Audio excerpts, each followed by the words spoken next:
regular meeting of Monday, February 9th, 2026 at 6 o'clock on the dot. City Clerk, can I get a roll call, please? Mayor Doby, I am here. Mayor Pro Tem Nafolda, Here. Councilmember Hasselbrink, Here. Councilmember Hibbert, Here. Councilmember Lowe. Here. All right, we will have our Pledge of Allegiance by Mayor Pro Tem Nafolda, and then our invocation by Councilmember Hasselbrink, so please continue to stand with us for both. Okay, place your right hand over your heart. Ready, begin. I pledge allegiance to the flag of the United States of America and to the republic for which it stands, one nation, under God, indivisible, with liberty and justice for all. Our gracious Heavenly Father, we just thank you so much for the ability and the opportunity to gather today to do the business of the city. We just always bless our residents and bless our businesses to be prosper and provide quality of life. We ask that you bless all of our first responders and the danger that they daily put themselves through to keep us safe. And we ask all this in your precious name. Amen.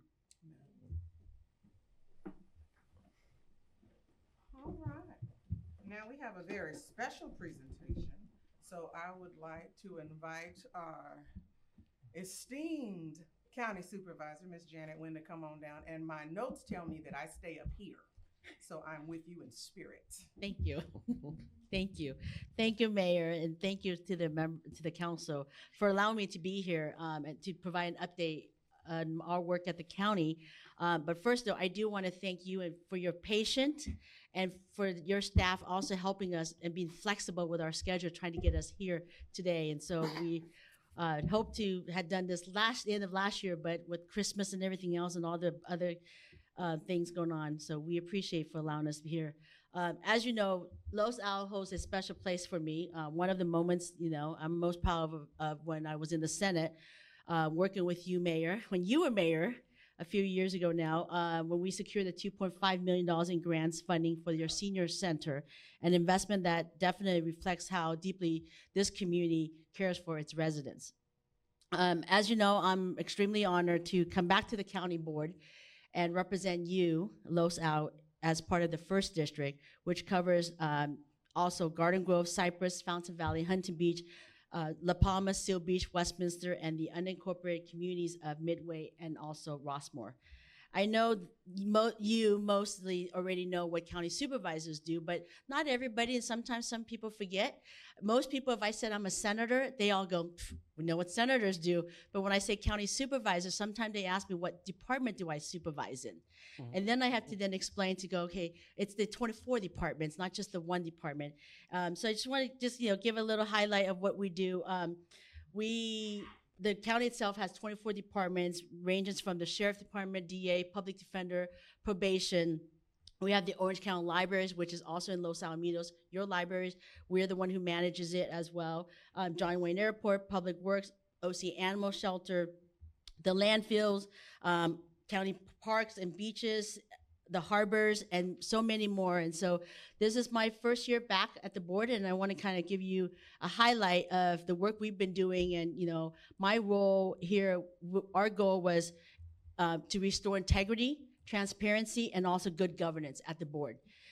Just in a 2025 year in review, Mayor and Council, we had, I attended over 100 board, commission, and committee meetings. I've authored, either by ordinance, directive, or resolution, author and passed 17 ordinance at the county. We've had 3,667 constituent and small business cases that were open as well, and that we helped. We've attended, between myself and my staff, 1,589 community events. And then on top of that, we gave out over 3,237 certificate resolutions and also proclamation throughout the district. So that's our year in review in 2025. A few issues I want to just kind of highlight. We've done a lot, but these are kind of issues that a lot of you have seen and read in the newspaper various times last year, and so I want to highlight them. One is obviously we want to make sure that we hold the issue with the former supervisor accountable. He is now, as you remember, he's embezzled more than $10 million to the county's pandemic funds for his personal use. The feds seized $2.4 million in cash from him and his associates, and also 2 properties, which they finally just sold.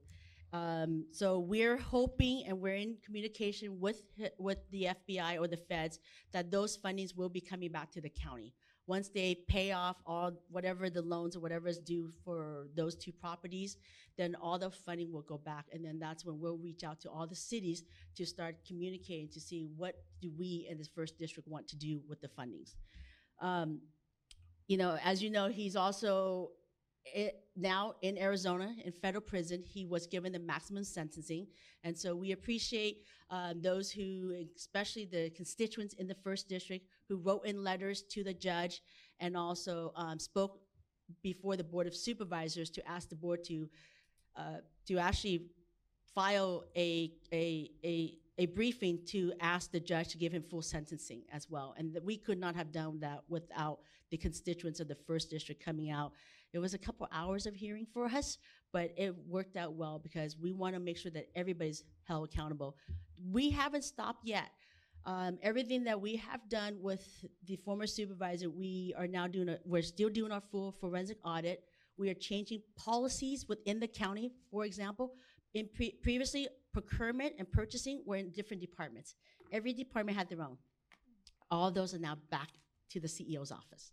This way, we can hold each department accountable, who's spending where, and are these nonprofits, are these businesses, vendors, are qualified to get the funding from the county. Back then, they were just giving fundings out without knowing if these nonprofits even qualify as a real nonprofit. And that's what happened with this. The nonprofit he gave $10 million to did not qualify, did not file its necessary documents to even be a nonprofit. But everybody turned the other way. And so we are now making policy changes. Any whistleblower within the county are now protected. We're going to protect the county employees, allowing them to come forward and not be shy. You're not going to lose your job when you are going to stand on behalf of the taxpayers and of Orange County residents. And so we are continuously going to change policy and procedure as we know more and as more people will be indicted. So this is not the end of it. It's now been a year, but it's not the end. I'm hoping it will come to an end eventually, but we want to make sure that we tell everybody in the public that we will be transparent, we will bring back integrity, and that we will make sure that no one ever does this again. And so that's that. And then in regards to our animal care, we, I was able to open the shelter part-time and wrote a law that set guidelines for medical records of animals in shelters during my Senate days. Shelters were not required to make medical records of pets. So I'm continuing to do whatever I can to help these animals because they don't have a voice. We have to be their voices. So one of my ordinance and directive was, 1, our Orange County Animal Shelter will report and has been reporting monthly how many animals are we intaking, how many are euthanized, how many are adopted, etc. We want to be transparent. We want you to know who and where, whether the animals are being adopted, whether they're being euthanized, and why. Also now, all of our animals will get a medical record. So if a veterinarian is in the morning, and then a veterinarian comes in, another one comes in later in the afternoon, we'll know exactly whether that dog who was brought in because of a car accident received any medication or not. We need to know. It's no different than you and I when we go to an ER. We want the morning doctor and the evening doctor to talk to each other. How do we know if these animals are getting the care they need? And so on top of that, we are also making sure that our animal shelter is now open full-time. We are now completely open. Pre-COVID, we were open full-time. During COVID, we shut down. After COVID, 4 years later, we were still shut down. It was only by appointment only. And then when I started doing legislation up north in Sacramento 2 years ago, they started opening part-time. And they refused to open full-time. I got there, we are now open full-time. because that's the only way you can get people to adopt animals is when they feel like, oops, hey, I'm right next to the shelter. I'm just going to stop by. And you know how it is. When you see what that dog or that cat or that rabbit or even the reptile, I told my kids we don't want any more reptiles at my house because mommy would not touch the lizard. But there are families who love those. And so let them adopt them at any given time whenever they feel like it, and not just to see it on the website and have an appointment of half an hour. That's not how we do business. And that has helped us bring down our euthanization rates. Our numbers back then was almost 200%. And so now we are moving that down because more animals are getting adopted and more awareness are being out there. We also hosted our first pet expo. We appreciate the veterinarians and the doctors that were there, and lots of dogs and cats were adopted, and we want to bring these animals to our district. Not that you don't need to go to Tustin to see them. We're bringing them in, and we're going to start doing more of these pet expo to bring these animals in so that people can see them and adopt them immediately. And so that's in terms of our animal care. I also sit on AQMD, which is the Air Quality Management District of Southern California, which has 4 counties: Los Angeles, Riverside, San Bernardino, and Orange County. Last year, we fought some very good fights, and we want to thank Los Alamitos. Your city also sent letters. Some of the council members here and mayor also sent in letters and spoke up as well. We were able to defeat rules 1111 and 1121, which would have phased out residential gas-powered water heaters and furnaces, which would have cost thousands of dollars. The furnace itself, from gas to electric, it's just a few $1,000s difference, but it's rewiring your entire house or that fourplex that you own since you bought it as part of your retirement. Any homes that are built before 1970s, we're talking about thousands. It could go tens of thousands to even $100,000. That was the first time we defeated a rulemaking in over 30 years at AQMD. And we had over 4 hours of public hearing. I made the motion. We were able to pass it or to defeat staff's recommendation. And so we appreciate everybody, that thousands of folks from cities all over Orange County, elected officials and residents all over, not just Orange County, but all the other counties as well, that came in and made sure that your voices were heard. On top of that, we also helped, was able to get a collaborative agreement with the Long Beach Port of Long Beach and Port of Los Angeles, which has been working with AQMD for 10 years to try to negotiate a collaborative agreement. So I made a motion, a bold one. I said, you have 45 days. They've been working on it for 10 years. I said, you have 45 days, and if you don't get this collaborative agreement, and I said it in front of it so that the Port of Long Beach and the Port of Los Angeles heard it. If not, I will support staff's recommendation on making a rulemaking, and I won't blink. Surprisingly, in 45 days, we got a collaborative agreement. And it will bring down zero. It will get it will get the Port of Long Beach and Los Angeles to zero emission while protecting jobs, which is unheard of. And so it is one of the largest ports in the United States, and we need to protect the Port of Long Beach and Los Angeles. That's not only goods for most of the country, but mostly in our area.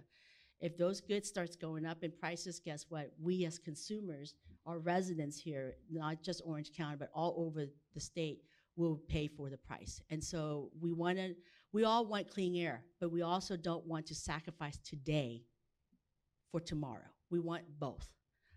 We want to be able to balance both. And so we were able to do that. And so I'm very proud that those two accomplishments itself last year was tremendous for us at AQMD. And so I appreciate all your support and your effort in making sure that you're part of it. Because we actually, been as an elected in this area for over 20 years, and we don't get involved in AQMD a lot. This is one of the few times, and we will continue to bring forward some of these to you, and so that you can hear about it and be part of it. We also was able to recently approve several millions of dollars, over I think $10 million just to Orange County for a lot of our school districts to change their gas buses to zero emission buses, paid for by AQMD as well. And so those are kind of fun things that we're also working with AQMD on behalf of Orange County. Kratom, we thank you so much for you today, because in August we started the path, which we passed the ordinance that I supported, or I put forward, basically prohibiting the sale, distribution, possession of synthetic kratom products that went into effect in September. We, as you know, synthetic product that has a concentration chemical compound of 7-OH is marked as natural kratom, which is what is the most dangerous. It's worse than fentanyl. And Mayor and some of the council, you stood with me for many years now. We've been fighting fentanyl. And fentanyl, actually, numbers of death in Orange County has decreased in the double digit. It's amazing how awareness and us fighting for it for many years now has actually decreased. Now we have kratom coming up and nitrous oxide. And so, we've already seen, the rapid increase of synthetic 7-OH. These are sold at gas station. They're considered the new gas station, legal morphine. And so we want to make sure that not just the county, so when the county does our ordinance, it really pertains to the county unincorporated areas. So we have now set a goal in my office to get all 34 cities in Orange County to also ban kratom. And so we are in that pathway banning kratom and also nitrous oxide. And so we're working with all the cities and making sure that no one under 18 can buy kratom in Orange County, and no one can buy 7-OH even as an adult. Because that's the message we want sent to Sacramento. Because sometimes Sacramento won't do it until we start it. And so having been up there for a while, I know how it works up there. And so we do appreciate Los Alamitos and you joining one of the 7 cities so far banning kratom, and also banning one of the 9 cities so far have banned nitrous oxide. And so thank you for doing that. We appreciate you. We also have my year-end report is now, it just came actually this morning, is now available. And so if you would like it, we will make sure that we get some to the city. And if any residents would like anything, please let us know. Again, we appreciate the mayor and the council and also your staff. I don't think you've ever had any difficult time. You've always been very helpful to us and reach out to us whenever we can help, even if as just a dialogue or to understand and try to see what else we can do together collectively. And so we appreciate that. And so again, our phone number is 714-834-3110. 834-3110. And if I could be of any help, please let us know. And we've got a whole year ahead of us. It'll be very exciting. I can't believe it's been a year since I've been back. And definitely it is different. I would tell you that the best part is I don't have to fly to Sacramento. I don't have to do my 100 flights a year. Last year I only did 3. One of it was a vacation, so that's nice. But I would answer any question, Mayor and Council. So thank you for that very in-depth presentation. There were some things that you shared that I wasn't aware of. And thank you for your service, Senator, Supervisor, all of the things. My one question is, you mentioned the money coming back to the county. Will it automatically go back to District 1 from whence it came, or will everyone have to agree that District 1 will get the lion's share? Or what is there a thought process for that? There is. Well, 2 other county supervisors have already publicly said that it should go back to the 1st district. It does have to be voted on by the board. I believe, to be honest, we don't know. Because we don't know what the Fed's gonna tag it as. If they tag it as, thank you. If they tag it as the 1st district, if they tag it, sending it back exactly how it came, then it goes back automatic to the 1st district. Okay. But if they just gave it back to the county without any specific code, treasury code or whatever that they use at the county, specific budget code, that's a word, then the board would probably have that discussion. And that's where I think we're gonna bring out these 640,000 residents of the first district to the Board of Supervisors meeting. I'll show up in person. And so we will fight it because I will tell you, my colleagues, some of them are still sitting on millions of dollars that they haven't spent, and they're still continuously spending money down. We have zero in our first district. Everybody else is spending it down. The money that we have, if we bought a ticket or whatever to something, it's from my office budget itself. So I don't have the money that everybody else is sitting on. Most of my colleagues, as of last year, some of them are sitting on several millions. Others are sitting in, most of them are over $1 million still. And we don't have that from our first district. So I'm hoping that my colleague would see that for what it is, and that really at the end of the day is the money that is supposed to be allocated back to the first district, because that's where it got lost from. Anybody else have a question or a comment they would like to share before we turn her loose? Thank you. Thank you. Thank you. All right. Next, we will go to oral communications. At this time, any individual in the audience may come forward to speak on any item within the subject matter jurisdiction of the City Council. Remarks are to be limited to not more than 5 minutes per speaker. It's an appropriate time to come forward to speak on any agenda item because there are no public hearings tonight on tonight's agenda. So if you do come up to speak, I'd ask that you fill out a speaker card, or do we have a sheet on the podium? Yes. Where you sign in at the podium. So do I have any speakers? I got some faces out there, but I don't know if you were wanting to come and talk to us or not. Come on up, Fran. I didn't sign anything, but I did send you an email, and you might all have a copy of it in front of you. I'm not sure. My name is Ed Arthur. Just a little bit of my story, and I appreciate the supervisor talking about Kratom. I've always called it Kratom, so if I say Kratom, you'll know what I'm talking about. I'm 78 years old. As I said, my name is Ed Arthur. I've never done this before, but this is a subject that's near and dear to my heart. Seems weird to talk about a plant that's near and dear to your heart, but this one happens to be. I retired 3 years ago. I'm a wood finisher. I've been a wood finisher, refinisher for over 50 years, self-employed. Lately last 10 years, just doing entry doors, stripping, refinishing entry doors by myself.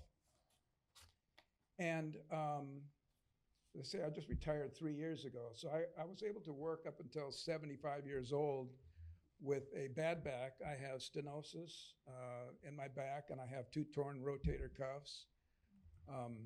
But I credit Kratom for my ability to continue working relatively pain-free. I just kind of testify to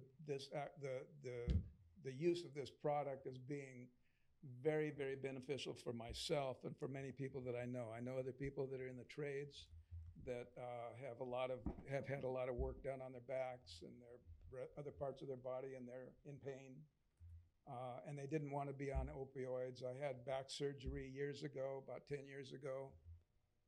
And they prescribed me an opioid, and I tried it for a while. I said, I just don't want to do this. I don't want to go that route. And I found Kratom back in those days, and it was weird because I could find it, some distributor somewhere, and I tried it, and I thought, this is amazing stuff. I have no side effects from it. I get tested every year. At my age, I have to be tested for every organ, especially being involved with lacquers and solvents all my life. No deleterious effects from it whatsoever. I don't have an addiction to it, unless you can say like a coffee a day is an addiction. And I think most people in here can probably agree to that one. And that's as far as it goes. I take 4 teaspoons, level teaspoons, that's about 5 grams each. each dose, I do it 1 in the morning and 1 in the afternoon. I'm able to just have a normal day. But what the thing that just scares the heck out of me is the 7-OH. It's to me, it's the devil. Because I see that they're taking something that is very beneficial to people that are my age and older and younger and around the world and getting great benefit from it. But then they start introducing the synthetic stuff that sounds to me like it's just horrible. As far as like getting off of it, the addictive qualities of it, it just sounds bad. And I'm just so afraid that they kind of are going to paint the whole thing with one broad brush. And it's just not fair. And I know it's difficult for governments to kind of to walk a fine line, no offense, but sometimes they just kind of throw the baby out with the bathwater, right? Go, okay, well, if it says kratom in it, it's bad.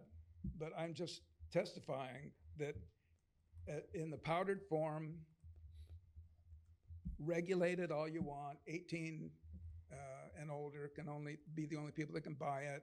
Make sure that it's tested, it's safe.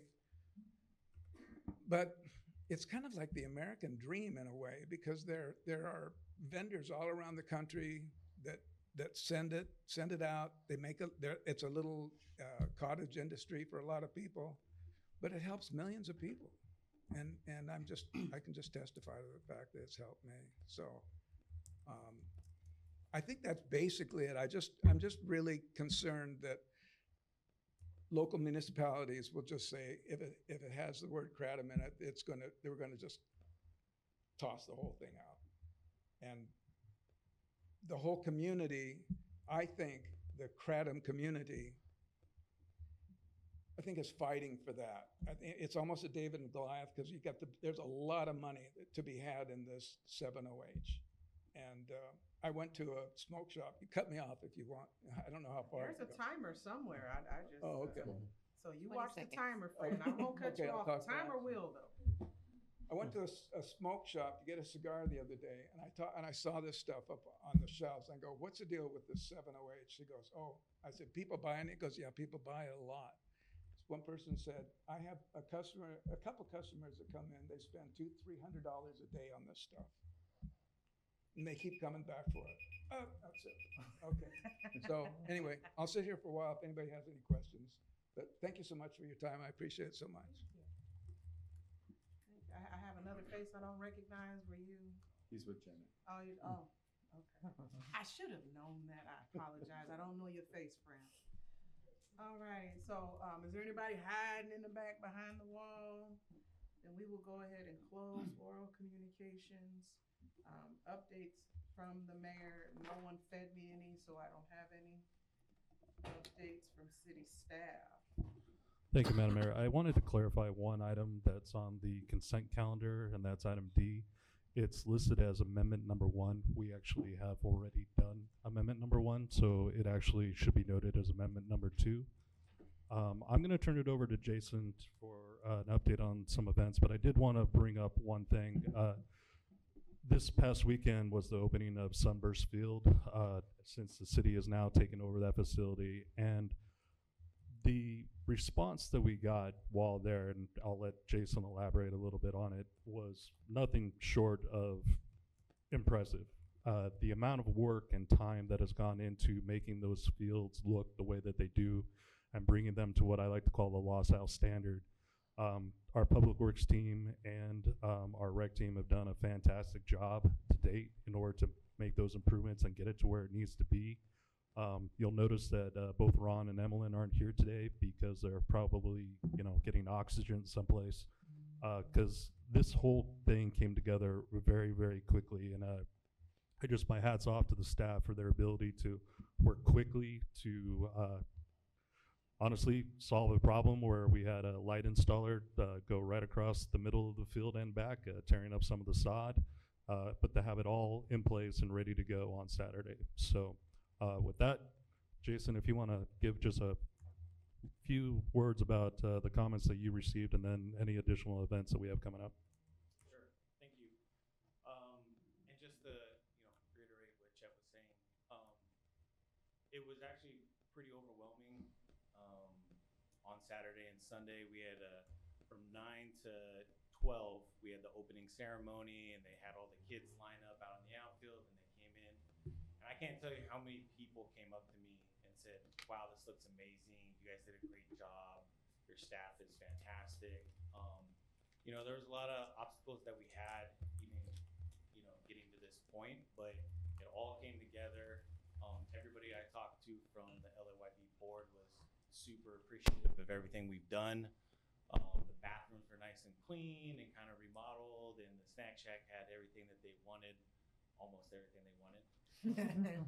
But it was a great day. It was a great day. We had probably 1,500 people came out for just the opening ceremonies, and they had some local kids sing the national anthem, and it was fantastic. It was a really good day.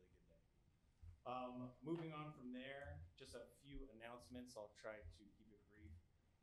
UWS Race on the Base is back. It is our 45th annual event. It's a reverse sprint triathlon. So for those of you that don't know what that is, all the participants start out by running a 5K run or walk. Then they bike ride 13 miles, and then they jump into the pool and swim 200 meters. So it's a fantastic event. You can still register. Everybody can do it. It's friendly to anyone. So no matter the level that you're at. And as a thank you to military, police, fire personnel, we do offer a 20% discount, a promo code. It is HERO2026, and you can just go online and you can register and participate. For that weekend on Saturday, we kick off at 5:30 a.m. for our bid pickup and kind of festival opening. And then at 7 o'clock is wave 1 of the reverse triathlon. Then at 7:15, we have our 5K run walk. And then at 8:30, we have our wave 2. So please come out, sign up, join us. It's a fantastic day. And then in March, Weekend of Art is back for the 11th annual. So this is a great event. It starts on Friday, March 27th from 5 to 8 p.m. and then continues on Saturday, March 28th from 12 to 7. Local artists submit their artwork. We have judges that come out. We have live performances. Local groups come out and sing and dance, and they do a whole bunch of stuff.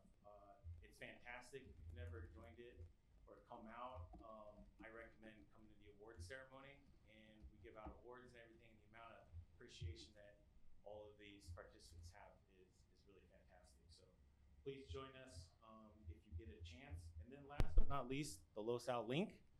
I'm sure you guys have seen the vehicles driving around. It's actually incredible to see how busy they are if you're just kind of out and about. So this is and I'm just going to read this. In partnership with Circuit, getting around LosAl just got easier. We have launched a new on-demand transportation service for residents to improve local mobility. All you have to do is download the Circuit app and call the number, or call the number to schedule a ride. The number is 562-609-4121, and it's $2.50 for anyone, it's free for seniors 50 plus, and then it's only $2.50 for anybody 50 and under. 49 and under. 49 and under. I got you. My bad. Sorry. The hours are Tuesday through Saturday from 7 a.m. to 7 p.m. Madam Mayor, if I can, just one last comment. I was incredibly pleased, and I know that staff was as well, that the City Council was able to conduct their first goal-setting session in quite some time. What some of the results of that are still being played into a work plan that we'll present back to the City Council for your approval. However, one of the things that did come up, and I think we're ready to implement it immediately, is the use of study sessions in front of the council in order to really kind of dive into subjects that will allow us to really put ourselves on a path to being able to accomplish those things. We will have our first study session in March. The topic will be our current committee organization and how exactly we function, both internally and with our external partners. And then to be able to actually formulate a plan to best achieve the goals that the City Council set up during that goal-setting session. And with that, that is all I have, Mayor. Perfect. That makes my heart sing. All righty. Next, we have warrants. Per the council's accelerated warrant policy. Staff will note questions and follow up after the meeting. No questions were received regarding tonight's warrants. Are there any questions or follow-up before the next council meeting? Beautiful. Can I get a motion and a second? I'll make a motion. I'll second. Can I get a roll call, please? Mayor Doby, Yes. Mayor Pro Tem Nafolda, Yes. Councilmember Hasselbrink, Aye. Councilmember Hibbert. Aye. Councilmember Lowe. Aye. Fabulous. Next, we'll move on to our consent calendar. All consent calendar items may be acted upon by one motion unless a council member requests separate action on a specific item. Anyone want to pull an item? Okay, so, seeing none, I'll move the calendar. I'll second. all in favor? Aye. Aye. Any opposed? Any abstentions? All right, so we will go on to 11, which is an ordinance. And I'm going to ask for the first one, for 11A. So if I can get a staff report, please. Yes, thank you, Mayor. Before the council for consideration this evening is ordinance number 2026-01. This is concerning the sale of nitrous oxide products. Nitrous oxide, commonly known as laughing gas, is a colorless, odorless gas which is traditionally used in legitimate settings such as medical and dental offices, in automotive applications, and in industrial food applications. However, recreational misuse of nitrous oxide can result in bodily injury or death. If approved, this ordinance will add chapter 9.24 to the Los Alamitos Municipal Code. The new chapter would make it unlawful for any individual or business to sell, distribute, or offer for sale any nitrous oxide product, except when such products are sold for legitimate medical, dental, and/or industrial purposes. And happy to answer any questions. Are there any questions? Can you speak to the use within the city boundaries? Are we just prohibiting the purchase? We are, because there's state law that overlaps and would directly handle unlawful use. So we're filling in sort of the regulatory gray area by trying to directly address selling, advertising, offering for sale, and so forth. If, like, let's say, for example, a dentist office, someone goes in for a procedure and they want to use this or offer this to the patient, how would this affect that patient or that dental office? Yeah, it would not, because the dental uses are expressly exempted. So there are legitimate uses like dental offices, there's automotive applications and food preparation applications where nitrous oxide is commonly used. In those contexts, this ordinance wouldn't touch it at all. It's more of a concern of, for example, a corner store that's selling nitrous oxide canisters to people for uses unrelated to anything that they're doing. Okay. So this isn't prohibiting the sale of that product, let's say in a dental setting, to that patient. They're going to charge the patient for it. Okay. Correct. Thank you. Any other clarifying questions? Okay, City Attorney, can you read the titles aloud, please? Sure, again, this is ordinance number 2026-01, entitled, "An Ordinance of the City Council of the City of Los Alamitos, California, adding chapter 9.24 to Title 9 of the Los Alamitos Municipal Code, regulating the sale and distribution of nitrous oxide." Thank you. So is there a motion? I'll move it. I'll second. All in favor? Aye. Aye. Aye. Any opposed? Any abstentions? Okay. So we will move on to what is 11B, and if I could get a staff report there, please.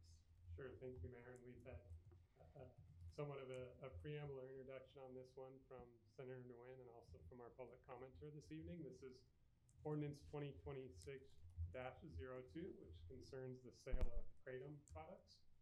The kratom plant is a tropical evergreen native to the wetlands of Southeast Asia. Historically, the whole leaves of the kratom plant have been used to treat headaches, diarrhea, insomnia, anxiety, and opioid use withdrawal. The FDA more recently has identified one of the chemical compounds that is found in the kratom plant, which is 7-OH, and has identified that as having opioid-like characteristics, which pose a threat to public health and safety. It's important to note that there are no FDA-approved uses of the kratom plant, whether we're talking about the whole leaf component of kratom or if we're talking about synthesized or concentrated versions of kratom. A lot of what we've heard about is the 7-O derivatives, which are a highly concentrated form of the chemical alkaloid and psychoactive components of the kratom plant. Again, the FDA doesn't recognize a distinction in terms of uses that are permissible. So the kratom plant itself can't be used as a food additive. It can't be used or marketed as a health supplement. It can't be used as any sort of pharmaceutical or therapeutic course of therapy or drug. So, as was mentioned by the senator, there's been an effort countywide across the state, across the nation, in fact, to try to regulate the use of this product, the kratom plant, including its derivative products. If approved, this ordinance would add Chapter 9.28 to the Los Alamitos Municipal Code, and it would prohibit the sale and distribution of all kratom products in the city of Los Alamitos. So that would include the whole leaf kratom plant and any derivative or concentrated products. And this prohibition is again consistent with the ones that have been enacted by other cities in the county of Orange, and is also in alignment with the county's ordinance that was referenced this evening that regulates the sale and distribution of the kratom plant.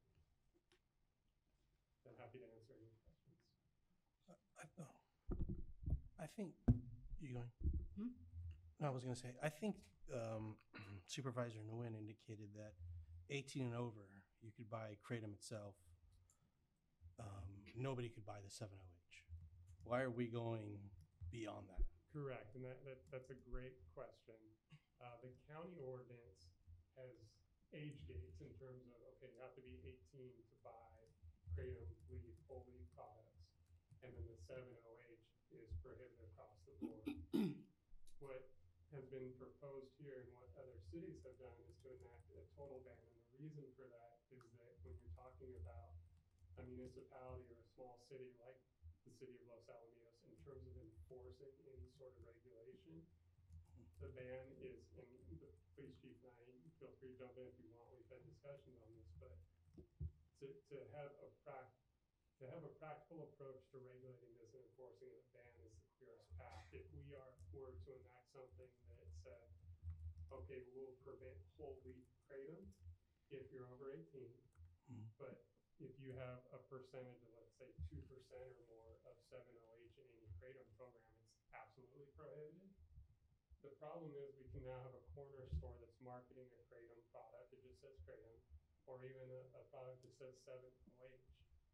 And unless and until we have broader comprehensive state regulation that will require product testing, product identification, and listing the chemical percentages on the packaging, the city can't really enforce anything we put in place aside from a ban, because that would require PD to go in to seize property from a business owner and then send it to a lab testing to make a determination as to the chemical composition of that product. So that's why cities are just saying, well, let's ban it and wait to see if the state enacts some sort of comprehensive regulation, because in order to address the larger problem of the concentrated or synthetic 7-OH products, a total ban is the clearest path. If we try to parse out the different percentages and try to make a distinction between a whole leaf product versus synthesized concentrates, the city's law enforcement is not going to be in a position to be able to make that distinction and actually move forward with any meaningful restriction on the use of the product as a whole. Is it a big problem here in Los Al? Are we finding a lot of people being injured from this 7-OH or any kratom products? I can't speak to if there's been those type of incidents, although we have had conversations about whether or not the product is being sold currently in the city at all, and my understanding is that there's no known retailers at this point in time that sell the product in any form.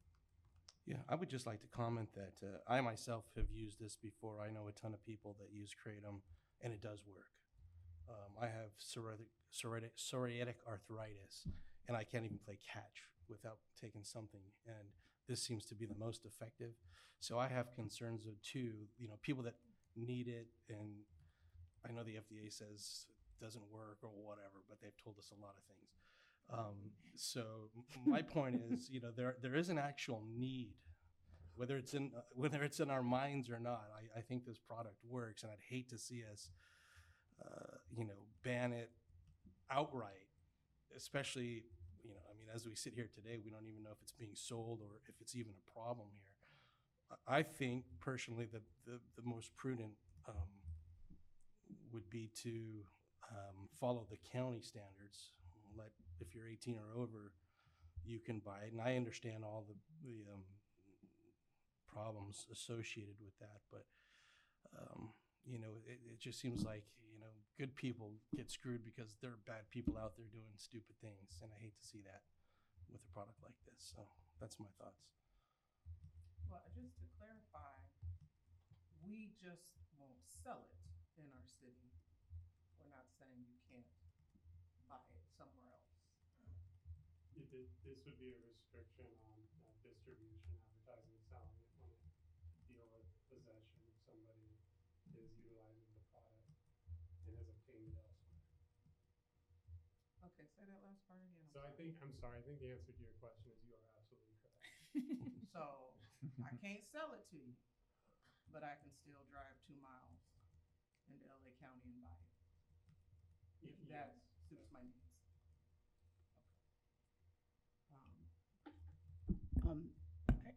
The 708 you can buy at any corner store or whatever. Can you also buy the natural leaf at a corner store? Or is it someplace else you get that?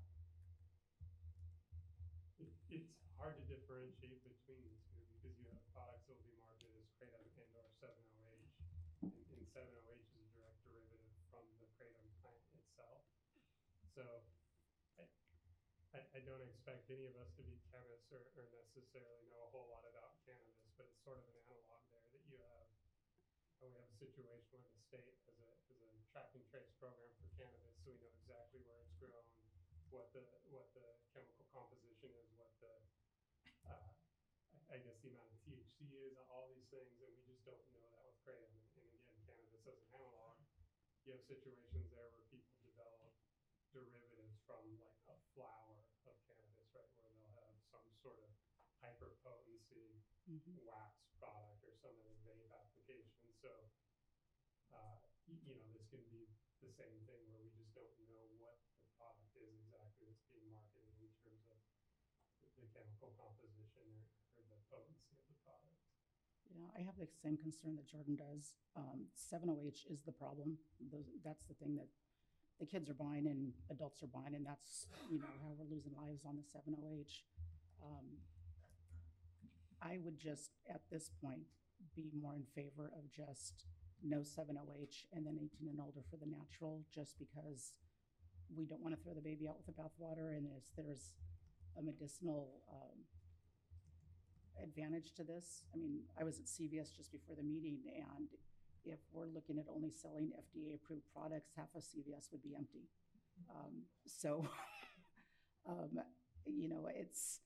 I don't want to punish the people that are using it right, but the synthetic thing, everybody agrees that is bad, and the people that really need this kratom aren't using the 7-OH. So I would be more inclined to step back and say, let's ease up on the people that legitimately need it, 18 and older. And if it does become a problem, we can always revisit it. But I certainly don't want to restrict people from getting medicine that has been proven to help just by 2 people here. So imagine who else it's helping. So maybe you would be the one to answer this, because the city attorney mentioned that if there was to become an issue, that there would have to be a lab involved to do testing for whatever was taken from the establishment. What does the funding of that look like? How does that work? I mean, at the moment, we are not aware of any place in the city that is utilizing it. And when it comes to any other type of narcotics that are sent in for enforcement, we would send it to the county lab, and they would just charge us for whatever we send. So it's going to come with a cost. You got a rough estimate of that cost? No, I don't have that now. That we had to do it before, is there like a? With other narcotics, yes, but with this, this is all being done preemptive to prevent a problem that doesn't exist. So we're not doing this as a reactionary measure for a problem that we have. So which approach we choose to take, obviously, is your decision to make, but if you're wanting to evaluate what the cost effectiveness of this would be, that we cannot do because that problem does not exist today. So before I comment any further, do my colleagues at the end of the dais have anything reviewing what you guys? I would just tend to agree with what Mayor Pro Tem Nafolda had to say. I fall along those lines. And to reiterate what the chief said, to my understanding, this is a problem that we do not currently have. I find it a little bit odd that it ended up on our agenda, being that we have zero problems. Gentlemen, thank you for your time. Thank you for coming out. We appreciate hearing from you. You, as well as our council members, use this product. I'm not that familiar with the product, but legislating a problem that the city doesn't currently exist, I think we're a little bit backwards here. This is something that I would recommend, pulling, and until we have a single issue in the city where we can have a little bit more information rather than just a blanket statement creating an ordinance for the entire city on an issue we don't have one example of a problem, and we're not sure if a single vendor in the city sells this. We have two gentlemen here in the room tonight that this product is benefiting them. That's my 2 cents. Okay, anybody else? Can I make a motion? Well, I'm gonna share my final Oh, I'm thoughts. sorry. I believe in being proactive. It might be the oldest child in me. I don't want it to be a problem if I can see something and deal with it before. And I think the reason that I'm a little more in favor is because it's just our city. It's not our neighbors. It's not stopping anyone from buying something that they feel is important to them. Now, we do not have the issue, but I can't imagine if Kratom is growing in popularity that we won't have someone coming trying to set up shop here, and then it becomes a significant issue. And then we're working from the backside. So I think if it were more final, then I'd be less inclined to agree. But it's really more making a statement up front of, I don't want this problem. And if there comes something later that is legislated by the state or even by the county that can be followed more loosely, then fine. There are certain things I don't want to be the forerunner in. Like, I don't need to be the first person out in front, especially with something that's so unknown, but does benefit some, because there's always going to be the people that it doesn't. And although it might not be addictive to us all, there are some people who can't get through a day without a cup of coffee. I know if I go without one, I get an immediate migraine. So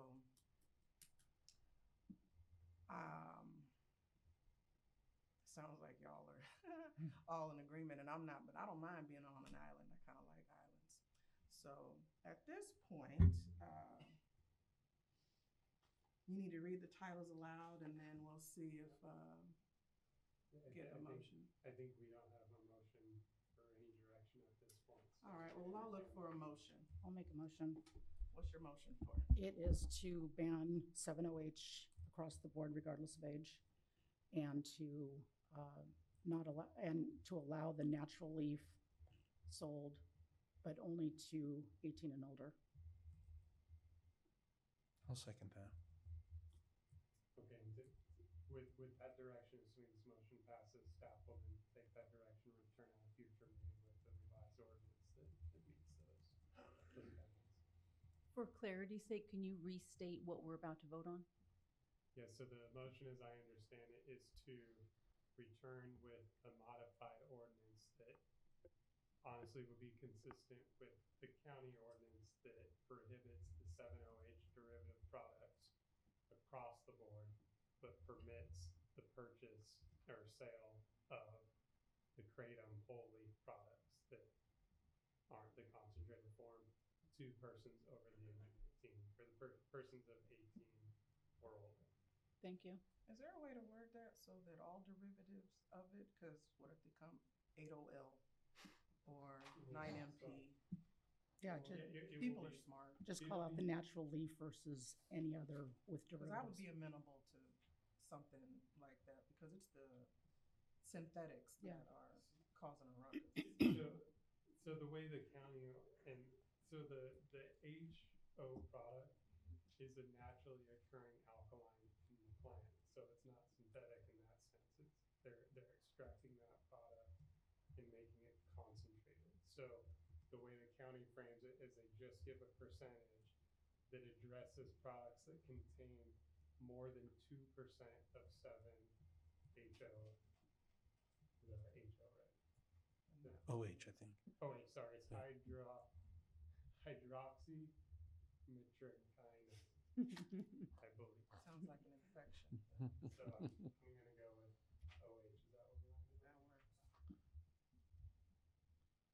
works. So yes, it would be drafted in a way to make sure that what we're really concerned about is the potency, because as I understand it, the whole leaf product, as it occurs naturally, will have less than 2% of that alkaline. That's just the composition of the whole leaf product. So that would be permitted to anyone who's 18 or over, but any derivatives with that 7OH alkaline that are concentrated or synthesized or synthetic or anything else would be banned outright. Does the remix of your motion work? Yeah, I want to keep the natural legal, because that'll affect our friend here, Mr. Arthur, and we need to keep our mayor pro tem upright. So that's always good.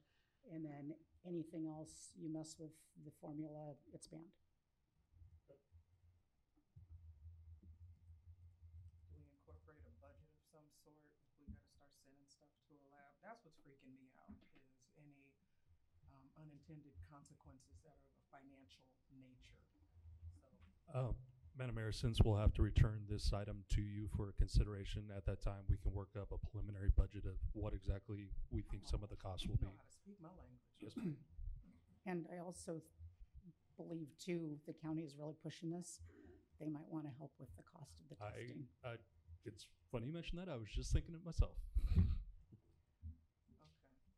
so the motion then is what, send it back? Mhm. And understood, I think we just need a second on that motion. I seconded. Yeah, yeah, yeah. All right, do we all understand what we're voting on now? Okay, I got a first and a second, all in favor? Aye. Aye. I can agree to this. Okay, any opposed or abstaining? Did I hear you, Gary? You said, okay. All right. So now we'll go to council announcements.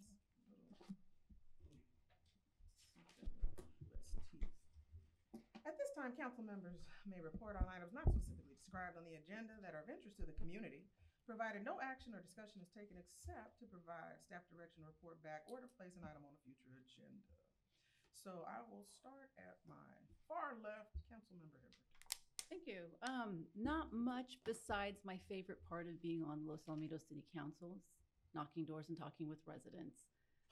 For any of you that may not be familiar, I represent the 5th District here in Los Alamitos, which includes basically 3 neighborhoods. The Rossmore Highlands, which is about 70% of District 5, Parkwood, which is way over on Lamson, and then parts of Apartment Row. And so I've been walking around the Highlands lately. And at our workshop, we talked about, one of the things that we talked about was Los Alamitos is not exactly a destination city. So going forward, what do we want that to look like?